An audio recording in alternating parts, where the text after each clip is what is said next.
Welcome to a sponsored episode of Call Your Girlfriends, a podcast for long-distance besties everywhere. My name is Aminatou. And I'm Ann Friedman. And today's episode is brought to you by P&G's My Black is Beautiful campaign.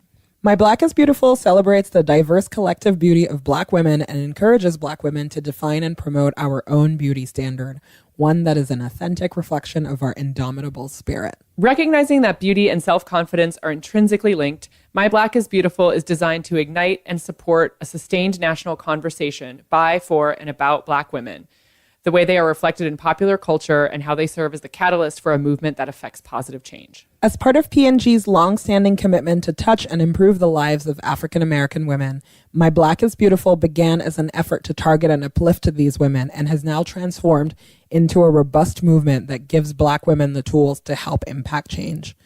On today's episode, I got the chance, and actually really the honor, to speak to some inspiring U.S. bobsledding champions. Here they are in their own words. My name's Asia Evans. I'm a brakeman for the USA Women's Bobsled team and a two-time Olympian. My name's Elana Meyers Taylor. I'm a pilot for the USA Bobsled team, and I'm a 3-time Olympic medalist. Thank you both so much for joining us today on Call Your Girlfriend. I'm really excited to talk to you. Thanks for having us. Thanks for having us. I love it. So much Black girl magic in the room. Can you tell me how you got into bobsled? I think our routes were a little different. I started off as a track and field athlete, so all I knew as far as competitive sports went were track and field. I started in high school and went into like a little post-collegiate, but when I was a senior in college, my coach at the time told me about the sport of bobsled, and actually Elana was one of the athletes competing in the sport, and how they looked for athletes that came from track and field backgrounds that had that power and that explosiveness and the speed for the sport. And I kind of brushed it off at the time because I really didn't picture myself doing bobsled. I pictured myself pursuing my Olympic dreams and goals as a track and field athlete because that was all I knew at the time. And so I took about a year and a half off from doing sports after I was done with track and field. And I just missed being an athlete. I was working as like a sports performance trainer, and we're helping all these kids and adults and everyone accomplish their goals. And I felt like I didn't really give myself a chance. And so it was almost like I had that conversation with my coach all over again, and bobsled was in the picture, and I went out, tried out, and ended up being pretty good for it. I actually grew up playing softball, and I was trying to make the Olympic softball team, and I didn't make it. And they actually took softball out of the Olympics. So in order to be an Olympian, I needed a new sport. So my parents had seen bobsled on TV, and they saw that strong, fast, powerful women did really well in it, and then they recommended I try it. So I was like, sure, why not? I still want to be an Olympian. This is an opportunity. So I just Googled bobsled, and emailed the coach and got invited to a tryout. That's amazing. I remember when the first Olympic announcements came out, seeing so many Black women part of a sport that I knew nothing about. I have to admit, I'm one of those people that bobsled, I've watched Cool Runnings, and that's literally it. That was me too.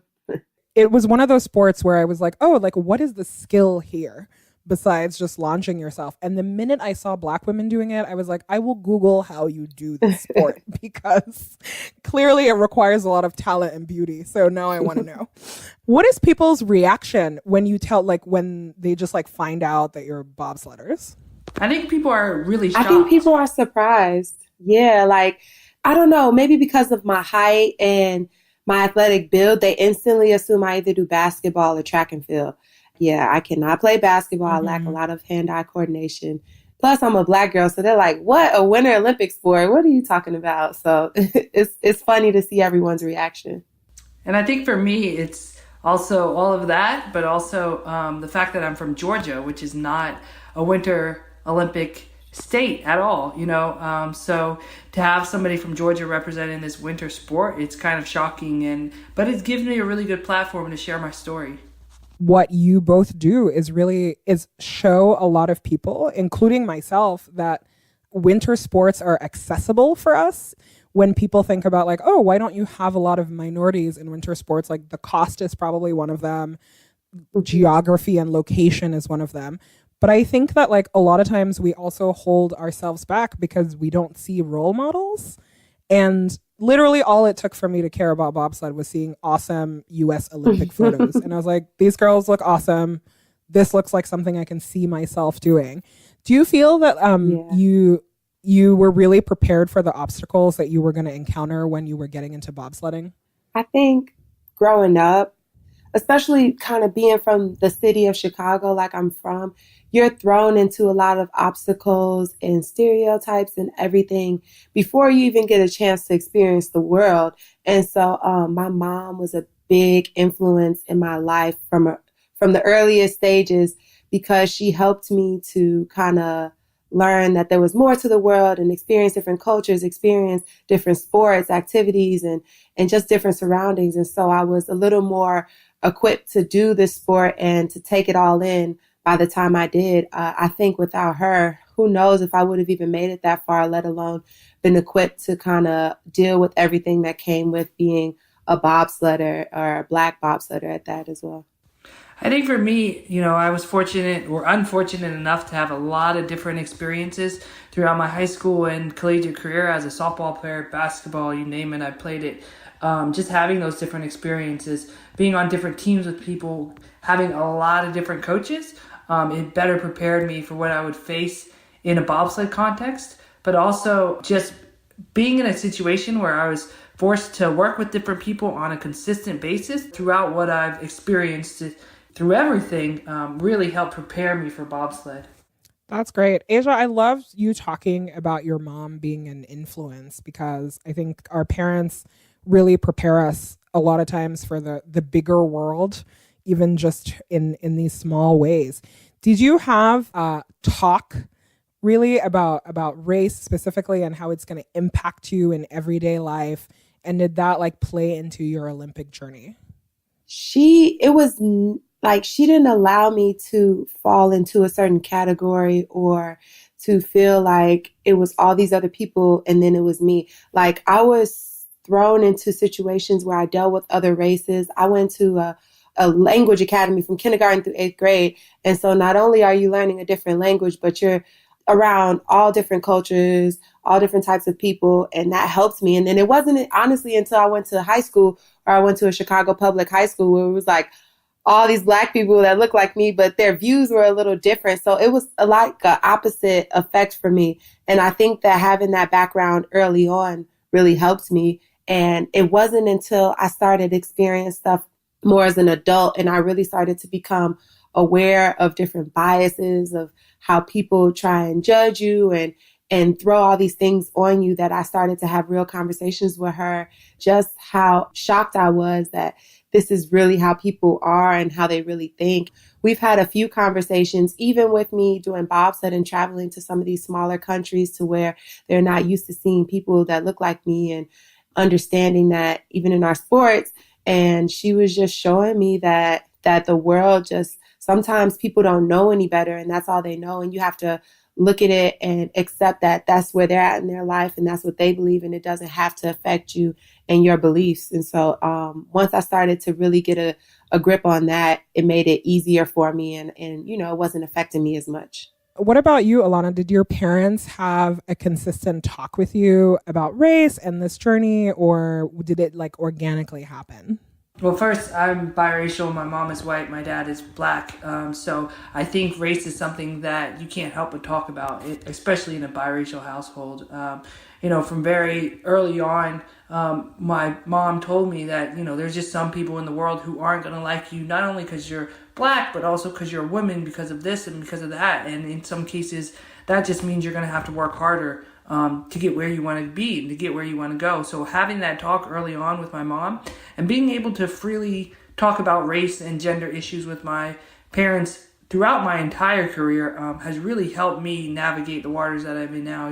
When I started bobsled, yes, we had Vanetta Flowers as the first African-American to win a gold medal, but at the same time, she wasn't on the team when I was on the team. So still being in a world when I started in 2007 that was predominantly white, that was a little bit different. And I encountered people on my team who hadn't had much experience dealing with people from other races or competing with and against people with other races. So that was a pretty eye-opening experience for me. But having the opportunity to talk some of those issues through with my parents really helped. And to this day, there's a lot of stereotypes around bobsledders and black bobsledders and stuff that I'm working hard to dispel. But, race and bobsled and winter sports can't help but be an issue.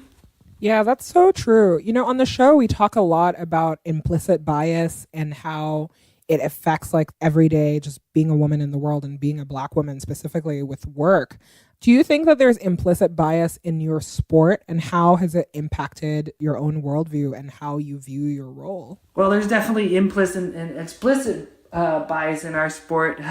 Unfortunately, there's still this stigma on Black drivers that we shouldn't be driving. We should stick to push athletes, that we don't have the mental capacity to drive bobsleds. Most people don't realize there's actually a lot of skill that goes behind driving a bobsled. Most people think that people just get in and lean left and right, which is not true at all. Like, it takes a lot of skill to learn how to drive a bobsled. I've heard it up until this year even that Black athletes don't have the mental capacity. And, I've heard about different sled makers. There's a whole bunch of different people who make sleds not allowing Black athletes to drive their sleds because they don't believe they can handle it and things like that. So there's definitely a lot of biases that shape bobsled, but we're out there to try and dispel those myths. Asia, do you think that Black bobsledders have to work twice as hard? Honestly, you don't have to work twice as hard from a physical standpoint. And I think that's what scares them, is we just come out and dominate. And that's the fun part for me. But I think it's more from an emotional and a mental standpoint. You have to be equipped to handle the subliminal messages or shade or just I think they just don't know, and they don't understand, or they've already created their ideas about us as a person, or that we only have these athletic abilities because we're Black and stuff like that. They've created that in their heads prior to even meeting us or getting to know us. And so when it comes to our sport and specifically our team, I was so blessed to be on a team with so many other strong women, let alone strong African-American women, and we're all dealing with it together. So it helps us to have strength when it gets hard, or you just don't understand why people act like that or think these things. And so having people like Elana and my other teammates to just talk to about, even not just bobsled related, when we see different things going on in the media, and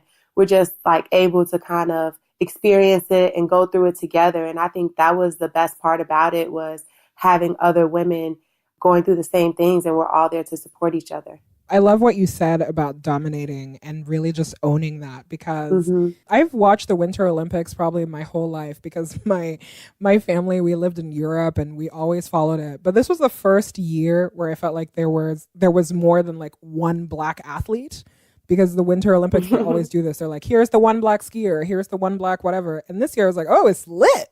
Yeah, it was like I'm like, give it 2 more Olympics and only Black people will medal from all over the world. I really love that.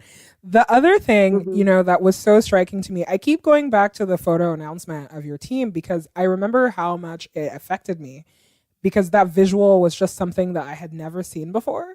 And one thing that is really, really, really cool about the U.S. bobsled team is that the team varies in body types.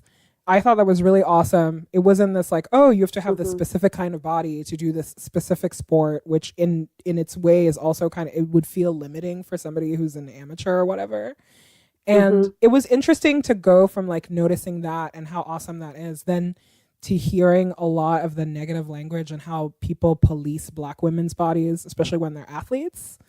And I'm wondering if like both of you can talk about your experiences with that.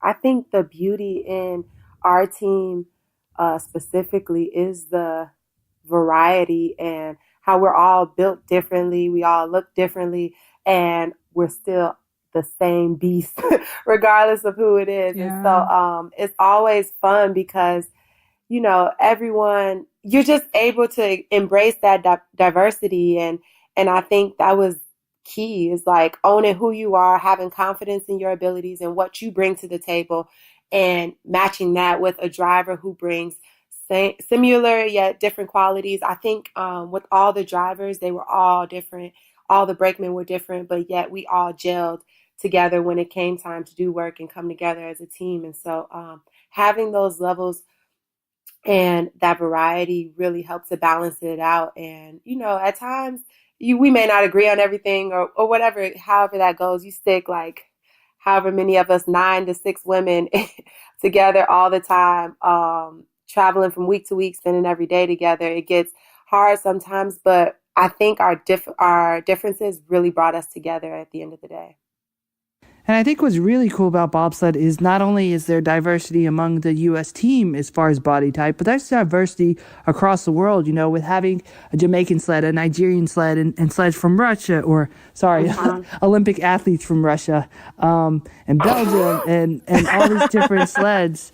It's really a collection of women from across the world, beautiful women with different body types. And I think that's what's really cool about our sport is you can find success no matter what you look like, no matter where you come from. And I think that's what makes bobsled the coolest sport in the Winter Olympics.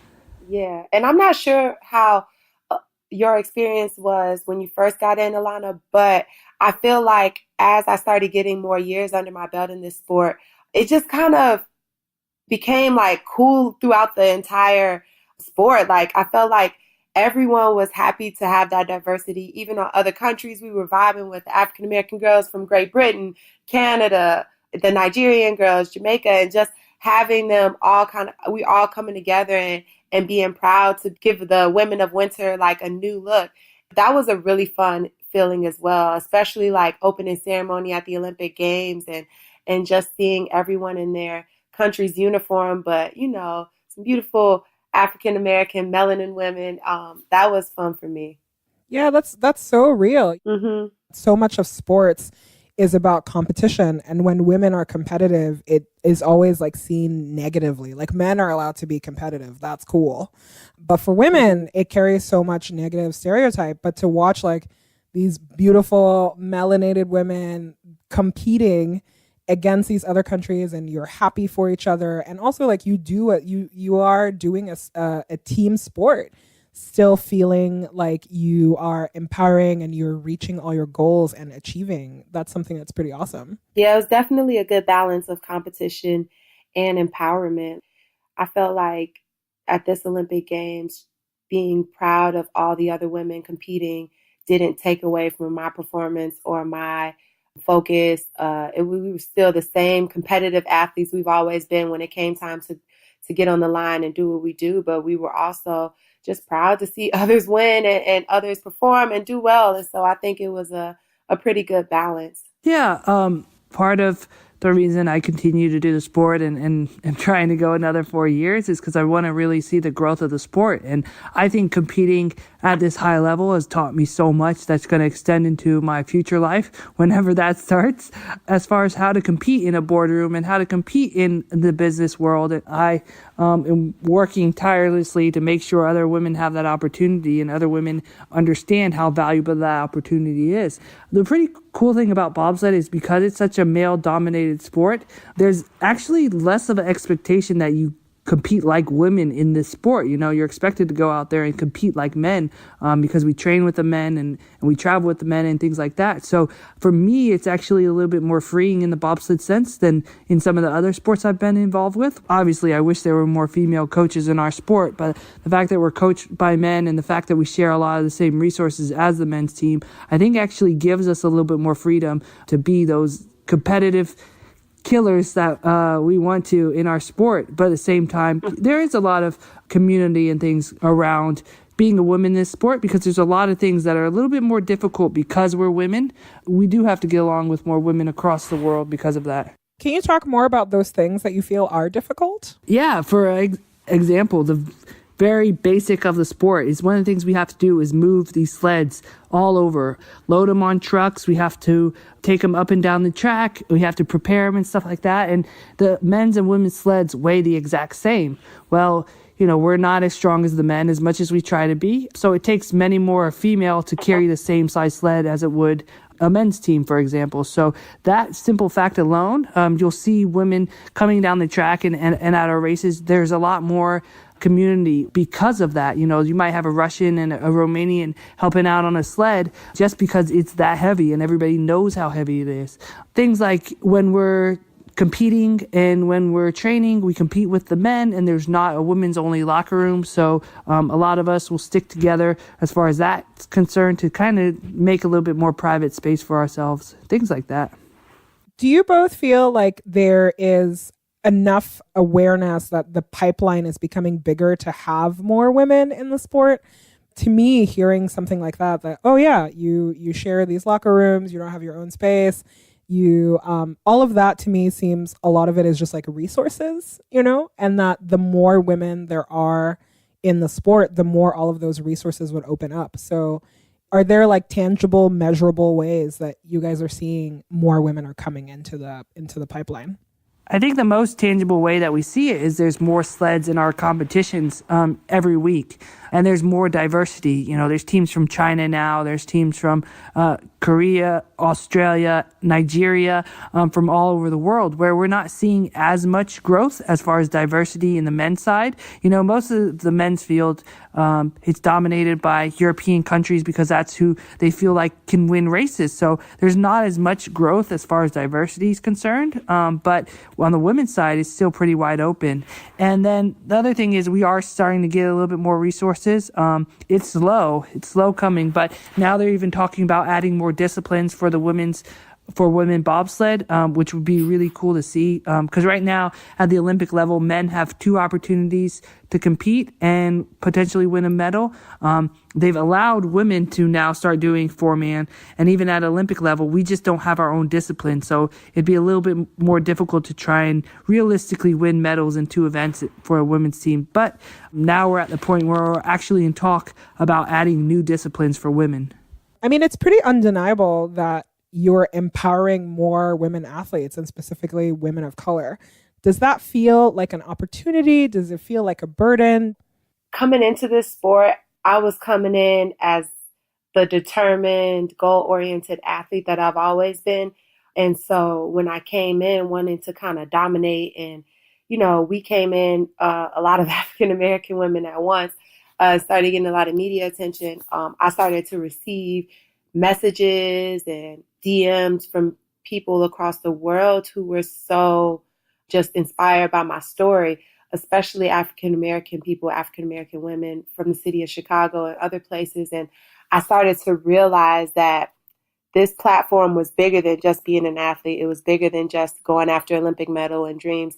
We stood for so much more, overcoming adversities, biases, stereotypes, and just coming in and dominating and giving people hope through our journey. I don't feel like our sport resonates with people and what we do resonates with people just because we're pushing the sled.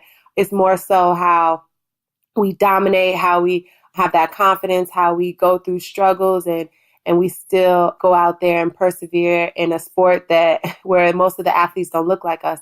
And so it wasn't until my journey through bobsled that I started to realize that it wasn't just about me being an athlete. I was representing so much more. It wasn't just me up there. I was representing my city, my country, Black people, Black women, these kids that come from the same streets as me who now have hope and can see what we're doing. And so it's been an empowering feeling. Honestly, the best part about it for me is being able to just share that journey and to own it. It makes the journey more worthwhile than just kind of going for a medal. Like that's like the icing on the cake. Everything else it's about the experience and just sharing that and hopefully inspiring other people. And that's why it's been so cool to partner with P&G and be a part of the My Black is Beautiful campaign, just to be a role model and to show our experiences and how beautiful Black women can be and how beautiful we are regardless of what sport we're in and regardless of whether it's the Winter Olympics, Summer Olympics, or no Olympics at all. And the fact that we're able to be a part of these types of campaigns, I view it as a huge opportunity, you know, to be a role model of strength and beauty in all types of forms, shapes, and sizes. That's so true. And I'm so glad that you felt the love from all around the world and from home, because watching from home, it was pretty remarkable. Like with some friends, we had a party to watch bobsled and everybody awesome. showed up. It was so fun. And we were rooting for everybody. It's like, we're rooting for Nigeria. We're rooting for the USA everywhere. It's cool. What takeaway do you have from your Olympic performance? Are you happy with how you did? What do you want to do better next time? What did you leave with? For me, it was such a weird feeling. Despite placing fifth and not making the podium, that was the most exciting race of my entire career. And to be in such an intense run for run race, like it was any man's game, every run, and to share that with the world on the biggest platform was so fun. I feel like everyone who won an Olympic medal completely 1000% deserved their Olympic medal. And we all fought until the very last run. And so knowing that I put it all on the line and I did everything I could, I'm okay with that. I think this time around, it was more about the journey for me. And that's when I realized that I wasn't just saying it. I actually felt it in my heart when I left without a medal. I realized that I had so much more fulfillment and so much more joy in my heart, so much more love and appreciation for everything I've done by leaving the Olympic Games without a medal than I did when I first got into the sport and won bronze in 2014, which is crazy. I just feel that I've grown so much as a woman and as a person that like you couldn't tell me I didn't win gold because in my heart I felt it 1000%. So I'm good. Yeah, for me, it was a little bit different experience, coming in, all the obstacles that we had overcome, everything to get to that point, that was a huge victory in and of itself. So it was an amazing race. We put on a show, and I really think it was one of those races that people would want to watch. And for me, thinking about the growth of the sport that's what you want. That's all you can ask for Olympic competition. And I went out there and laid it all on the line and, to walk away with a silver medal, I am super excited. I arrived to the Olympics in a wheelchair and to walk out with a silver medal, that's quite an amazing accomplishment.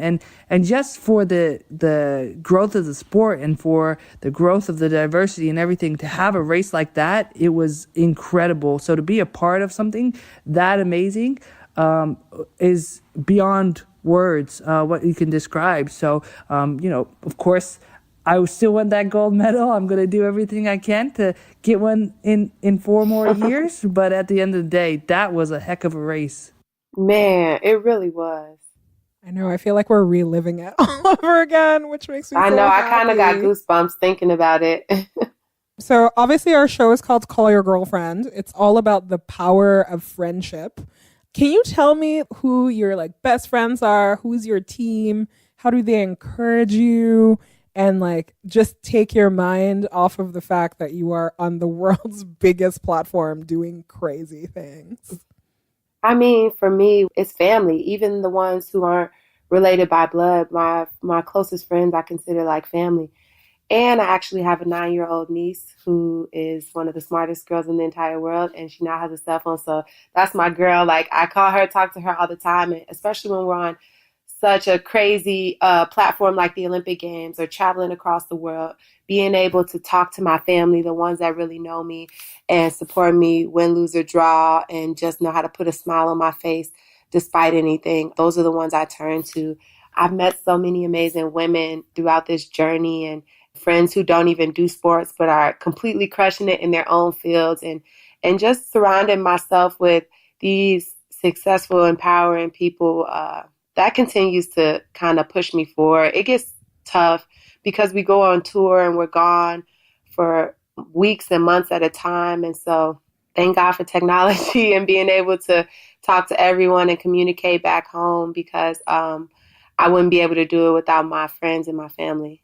What about you, Elana? When you talk about Call Your Girlfriend, the person that instantly comes to mind is my best friend since second grade. Regardless of what time of day it is, regardless of where I am in the world, I could always call her and talk about nothing at all, or talk about whatever she's got going on. Or, I don't know that we've really had any conversations over the past 11 years really centered around bobsled. So to have that kind of best friend in your corner, it's amazing. And, she's one person who really helps keep me centered. But of course, my team is much bigger than that. And I'd be amiss not to mention all the great people around me, my husband, my parents, my family, my friends.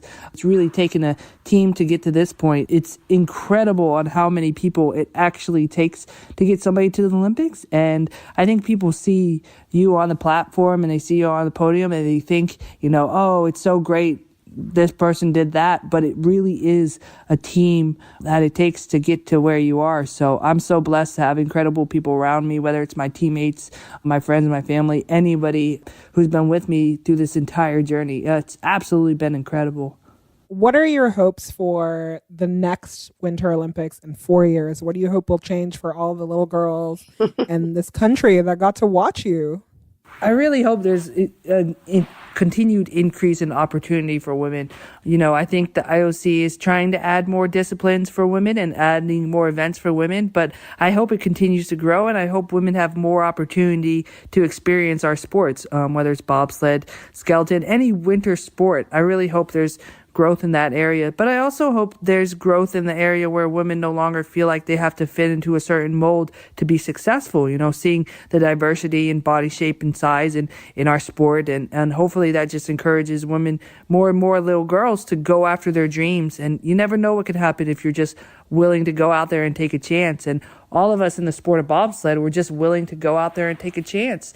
And I feel like Winter Olympics is one of those kind of events that serves that kind of format. Is most people out there, they were just at some point willing to take a chance on a crazy sport. All of the Winter Olympic sports are pretty crazy. So for any of us out there competing, it's really about going outside of your comfort zone and trying to find a way you can succeed.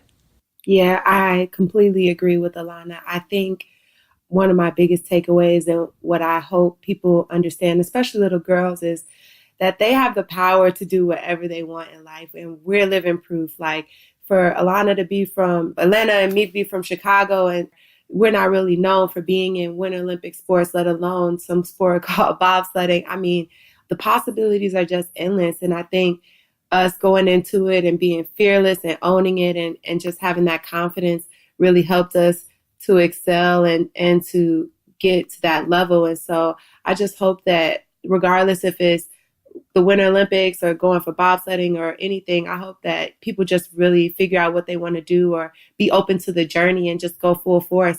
Growing up, you couldn't tell me I wasn't going to the Olympics and winning an Olympic medal, but I just thought it was going to be in track and field because that's what I was used to doing. That's what I grew up doing. That's all I knew. And lo and behold, my journey led me to a sport far different from track and field, but I ended up accomplishing my wildest hopes and dreams, every single one of them, and except for winning gold. But I come back for that.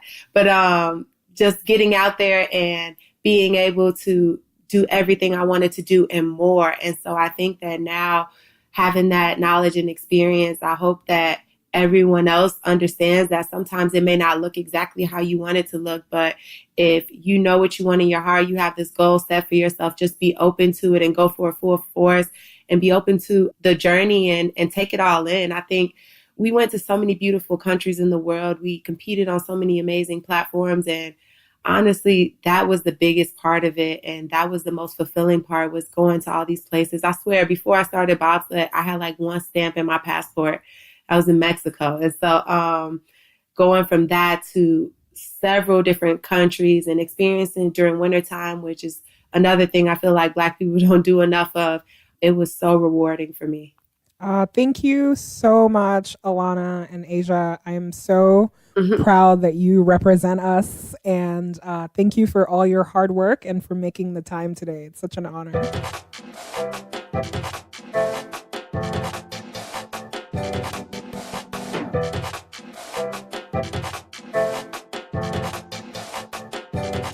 Hi, Kehri. Thanks so much for joining us today.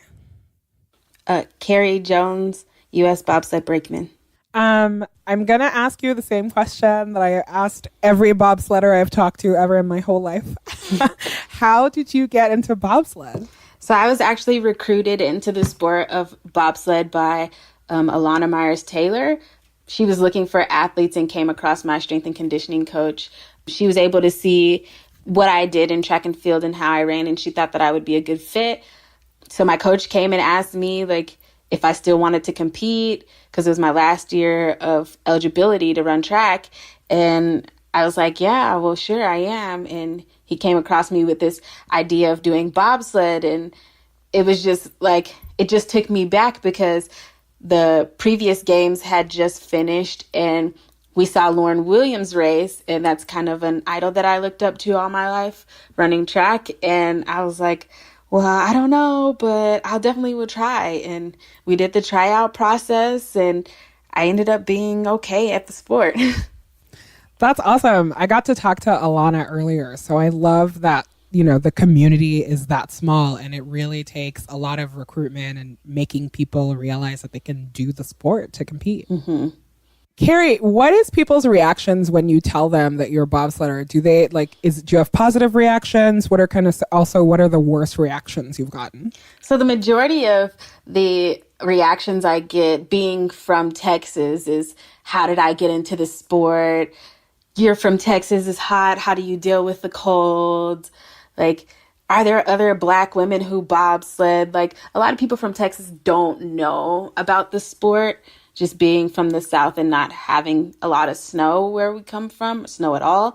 So that's the majority of the reactions. But then when you get into like people who kind of have an idea about bobsled, it kind of gets a little negative because they're like, you're so small. How do you bobsled? Like, you must be on like a recreational team, or, you know, because I don't fit the ideal image of a bobsledder. But is there really an ideal image of the bobsledder even? Because the thing that I noticed that actually drew me into even wanting to watch it was the fact that there was so much body diversity on the team. You know, I didn't feel like, oh, you have to have like this specific body or you have to be this tall or that big. I was like, here, all these women look very differently. And so it seemed like really accessible because of that. The majority of everybody in bobsled is pretty tall and a built chick.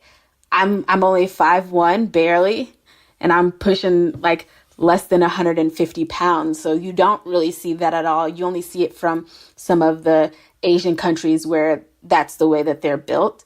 So like the majority of USA, nobody that raced was under like 5'7". I think Elana was the shortest person who raced for USA. And even like the Germans and all the people who are like been in bobsled for a long time, the stereotype is true. A lot of the girls are heavier, more built chicks, and they're not like itty bitty like me. But you're really strong. Have you faced like any kind of negative reaction for being like a very strong, like smaller woman? As a kid, I did a whole lot, actually. Like, the girls would tell me that I was shaped like a boy. And, like, even my best friends now, before I actually, like, formally met them in high school, they were like, when we saw you, we thought your voice was going to be so deep. And we thought that you were going to, like, have a buzz cut. Like, those type of stereotypes you get. Because I've just been doing sports my whole life. And I wasn't even lifting weights at that point. But I just was a really strong girl, just, I guess, off of genetics. Right. And there's nothing to apologize for that, too. How do you deal with that kind of criticism? Well, at first, I didn't really know how to deal with it. And I would just, you know, be negative on myself and look at myself in the mirror. And I'm like, oh, gosh, like, this is too big. Like, they are right. Like, my arms are really big. My shoulders are really big. Like, you know, and I would look in the mirror and I'm just trying to figure out how to be more like everybody else. Even when I went into college, because I hadn't seen a community of chicks that were kind of like me. And when I got into college, I started seeing more girls that looked like me. And that's when I started to come to grips. Like, I do look good. Like, all these girls look like me. And I think they look nice. So why can't I think that about myself? And it came later on in life because I progressed through the grades pretty quickly. So I was young, but I just had to see other women who looked like that to kind of be positive within myself. Like, look at myself like I'm beautiful. That's so wild for me to hear you say that, you know, because it's true. It's like we're our worst critics and then other people say something and it sets you off because I really enjoy looking at your Instagram because I'm just like, wow, look at like what a powerful body can do. I'm like, I certainly cannot do that. So, it's like, I just love that through technology, so many other women get to see you and like just admire the ways that like we are built and that everybody can look different and that like power is good for women also to have. Yeah.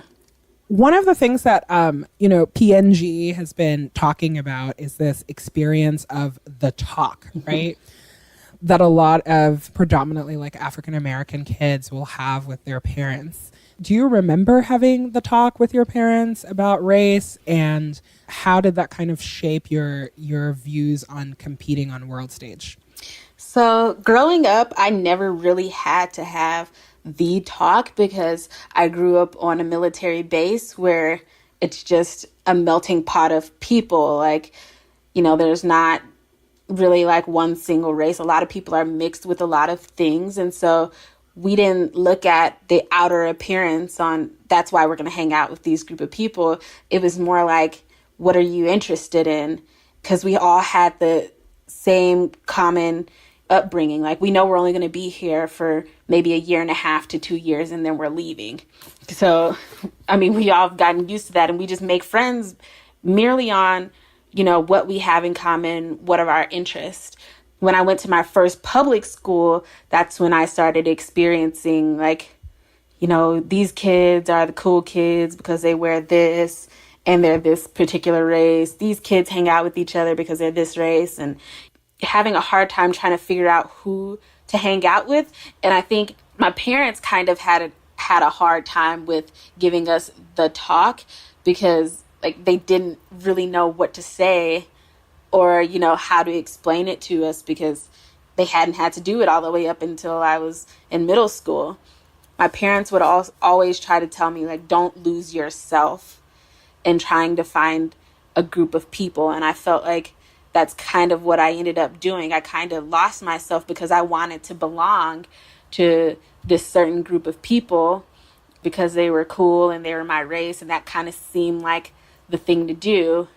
And when my parents were finally able to try to like get something out of it, they just were like, you're a little black girl and, some of the white kids might not want to hang out with you, or some of these kids might not want to hang out with you just purely on your race. And, we don't really understand why people are like that, but you're going to run into people like that. And, you have to realize it. And it's sad that it has to be this way, but that's just the way it is.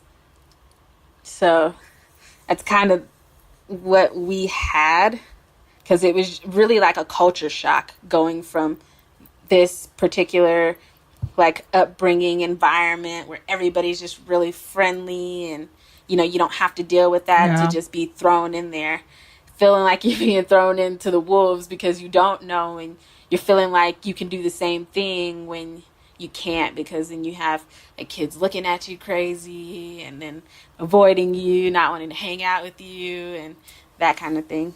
How did that like mirror the same kind of obstacles that you faced when you were trying to participate in bobsledding?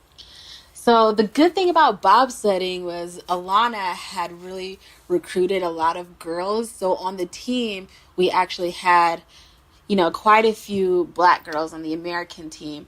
Now, going to Europe, it was a little different because we would be in these small towns where people don't see people like us all the time. And so we get really stared at and like, people just snickering and kids just staring, and you look at them and they're still staring at you. And then sometimes they'll move away and hide behind their parents. But we all got to deal with that together. And having Elana being seasoned, it was a little easier, because she was kind of like there because she knew what was happening.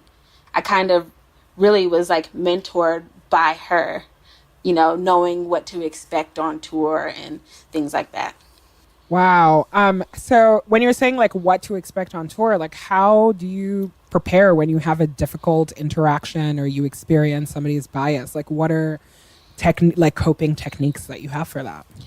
A lot of times, although in the moment you're kind of taken aback by people just asking weird questions, but afterwards you just kind of chunk it up to their ignorance, like not knowing, just not having been exposed to that. And, although it's sad that you have to do that because we're not technically, it's like in the unspoken rule book that we're not allowed to stare at people or do the same things that they do to us. But we kind of talk about it together sometimes and laugh about it because after a while it just gets old.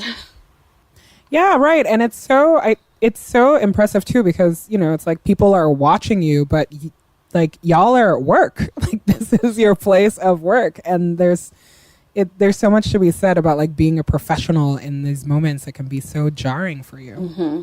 Yeah, for sure. How does it feel to be like world champion bobsledder Kehri Jones? Because I have a really hard time with like accolades and bragging and whatever. And when you're an athlete, that just comes with the territory. What goes through your mind every time that you realize that you're a world champion bobsledder?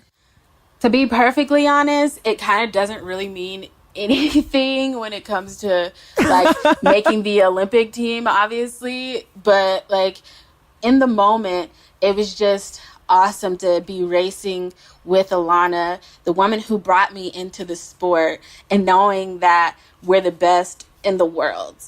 I didn't really realize it. Like I was still in shock like a week later and we had another race afterwards. But I was just like in awe that I was able to do that and set myself apart from every other woman who's competed in bobsled. I'm only the second brakeman to ever win a world championship. So to be able to say that is like profound. Like nobody else can say it. Only me and one other girl can say it. And Elana can say it. She was the same pilot who won both. It doesn't really mean anything when it comes into Olympic year because we have a committee that kind of does whatever they want to. And unfortunately, I didn't make the Olympics like I thought I would. But I mean, I still have to remind myself that, you are good. Like you can push fast. It's unfortunate that politics didn't work in your favor because I was taught to just put my feet down and let it speak for you. And to get that blow really hurt me. But, my mom is still there telling me to just fight on, fight on, fight on. For all that it matters, I think that you're amazing and you're empowering so many women, whether they're athletes or not, and especially women of color, to see themselves represented in you is something that is really, really powerful. Do you realize the enormity that is too? I've always wanted to be a shining light to the dark places that they put us in. And like growing up, I knew that's what I wanted to do. And getting back home and being able to talk to these girls and let them know, like, look, they put you in this hole, but you don't have to be there. You can be great. You can be the top, whatever you choose to put your mind to it. Don't let, society put you in this hole. And I've always been a big advocate for that. And I think that's because my great grandmother was like just the same. She never let anybody put her in that hole that she, because back when my great grandmother was growing up, not a lot of Black people were able to get into schools, better yet college. And she was able to knock down a lot of those barriers. And to have that in my back pocket, to know, like, it just makes me want to encourage everybody else to be great. Yeah, I mean, you come from a family where a lot of women were first at something. So that sounds, it's like the inspiration that you can draw from that is just, it can change your life. Yeah. Can you tell me more about your support system? You've talked about your mom. Do you have who's like your best friend? Who are the people that encourage you and keep you going on the hard days and make you laugh?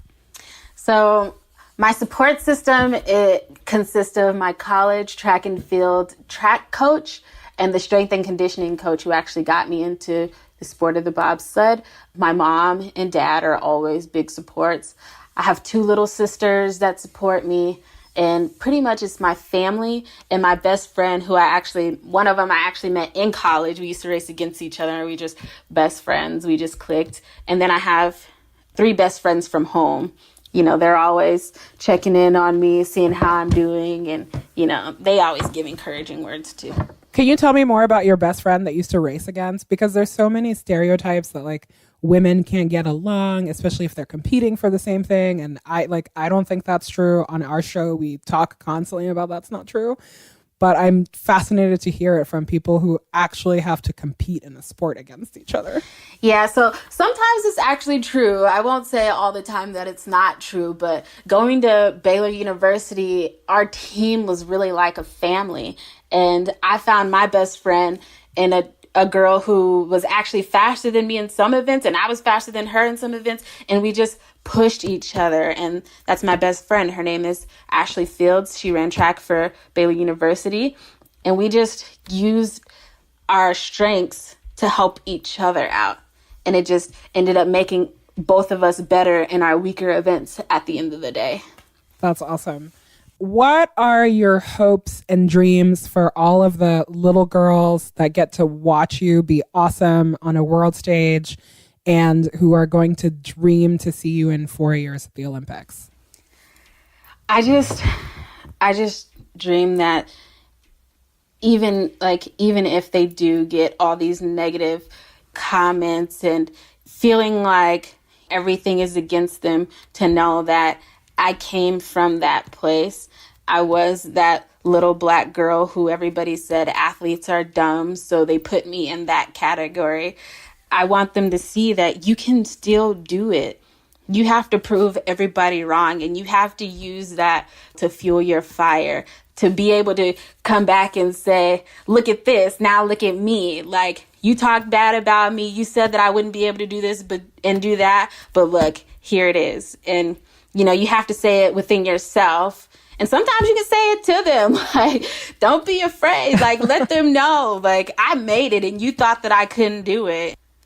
I love that. Kehri, thank you so much for being an awesome role model and for being someone that we can all look up to and for giving us time today. I really appreciate it. Yeah, thank you for having me. Anytime I'm able to, like, you know, let more people know, you know, and give them encouraging words, I'm always willing to do that.